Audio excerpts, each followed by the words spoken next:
Welcome back to our orange texture making. I have saved or exported this nice square seamless texture to the desktop.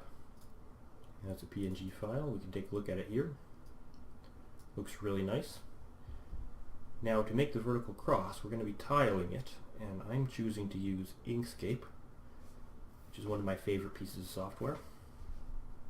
Also free and open source like Gimp. So let's drag in our tile.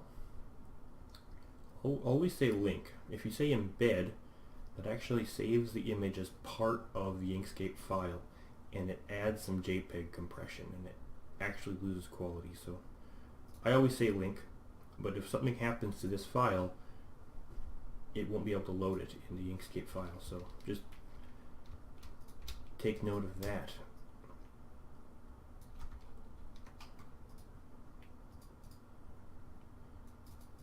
Okay, I'm going to shrink this to 100 by 100, just so it's manageable. And to place things precisely, we're going to use the grid. So I'm going to go here to Document Properties and create a new grid. We're going to make it 100 by 100, so it's the same size as our image. Set that to 1. I'm going to make it invisible, but still enabled. Everywhere I place it, it's going to snap to a perfect tile. Control D makes a copy. And it's very tempting,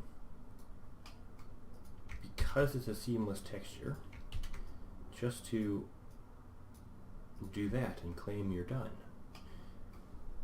But that actually isn't the case, because all these tiles are oriented the same way. This is the top, that's the top, and that's the top. The top matches up seamlessly with the bottom, and the left matches seamlessly with the right. So here, when we do the folding, this is the left side matching the top side, and that is not going to work. And it's important that we get all of these seams where the folds are going to happen. We get those right. It doesn't matter if these internal seams are wrong, because we can always fix those. So because this is the left, we need the right to be on the top. So we're going to grab this, rotate it like so. And we can just see, bring the handle to the corner.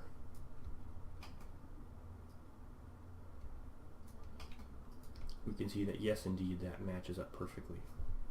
You'll notice there's a small skinny line, and that is just a very subtle bug in Inkscape. That actually shows up in the render. So we're going to be doing something to take care of that afterwards. Okay, so we got the right side here. We need this left side to be on top. So we're going to rotate that. There we go.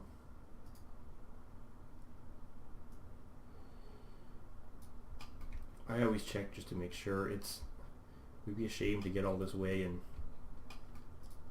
have things not work. Perfect.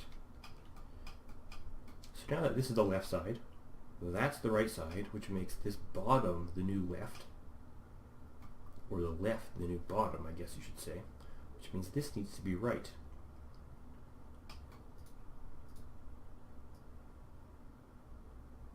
We can do a similar thing to what we did at the top. By the way, I'm pressing Control as I rotate to snap it to, I think, 15 degrees. I'm going to grab this one, and there's a quick trick we can do. Press H to flip it horizontally, press V to flip it vertically, and now we see those are seamless. So we can bring these back up, bring this back up, and now these two match, those two match, these two match, those two match, and the only thing left is this bottom tile, which is okay because the bottom here already is going to match up with the top. The only problem is that this left side is going to match up with this, which is a top side. So there's going to be a seam. We're going to be able to take care of that. It's kind of complicated, but once you do it and actually see our next step, it's going to make sense. So now to take care of these white lines, we're going to make a duplicate of one of our tiles and then just grow it. And select this so it sends to the bottom. And I'm going to select our cross. And so we've basically just taken our texture, put it behind to fill in all those gaps. I know this seems like a hack, but this is actually how this is done. There might be sophisticated tools that do all the automatic cross and seamlessness for you, but this is actually what it's doing. And there are people, including myself, who make video games who do stuff like this. And okay, so we're gonna export this. 6,000 by 8,000. Yeah, that'll be okay. We'll call this Orange Cross.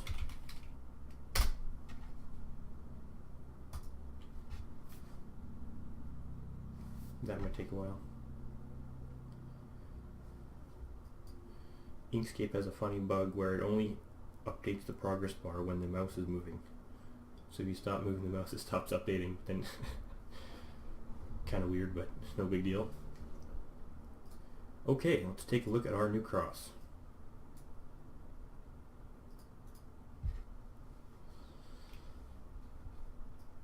Looks pretty good. Just a matter of cleaning up these seams, and I'm going to bring it back into Gimp and use the heal tool for this.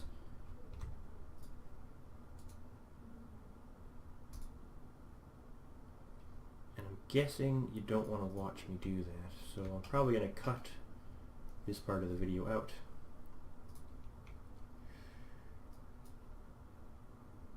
Before I do that though, there's a trick in Gimp to make this simpler. When you place your origin, any kind of painting tool you use, once you do your initial placement, you can then hold Shift, and this will draw a line. Then you can hold Control to actually snap that to specific angles. So you can zip down here, hold both Shift and Control, and one click, and it's going to do that whole line for you, but it's going to take a while, probably 15 seconds or so. So I'll see you when this is done.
Okay, welcome back.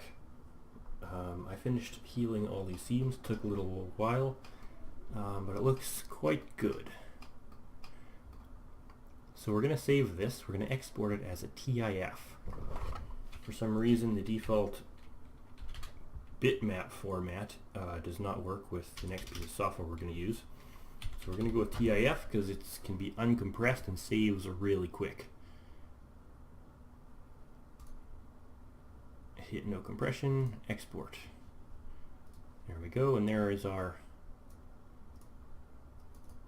orange cross.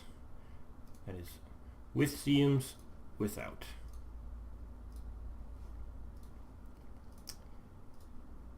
Now we're going to use HDRShop. HDRShop is a fairly old piece of software, but it's really good at doing one specific thing. It's also not available on the developer's website anymore for some reason. So I'm going to post some links to other mirrors in the description. It's a very small self-contained executable. So we just grab it, bring in our cross, press OK. You can middle click and drag to scroll around your image. And then we're going to hit Image, Panorama, Panoramic Transformation. Here we say our source image is our vertical cross, and our new image is latitude, longitude. That is something we want to map to a ball, like a planet. And I'm pretty sure we have a high enough resolution to do this. Yeah, I think so. Hit OK, and let's see what happens. Wonderful. I bet you never seen a Mercator projection of an orange peel before. There's a first time for everything, though. Upon close inspection of this, you'll notice there's two seams. And those are the seams I mentioned earlier. Because when making our vertical cross, it was this side matching with this side. So it was a left against the top, and those don't match up. But it's okay, that's really simple to fix. We're going to save this. We'll call this orange projection.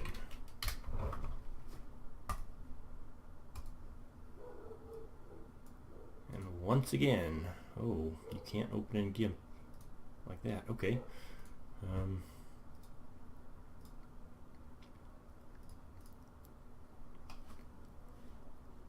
And once again, the healing tool. This will be really quick, though.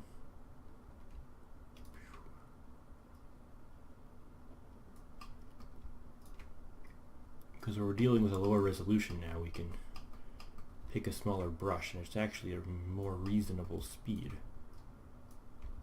And just like that, we're done. That is our completed spherical orange texture.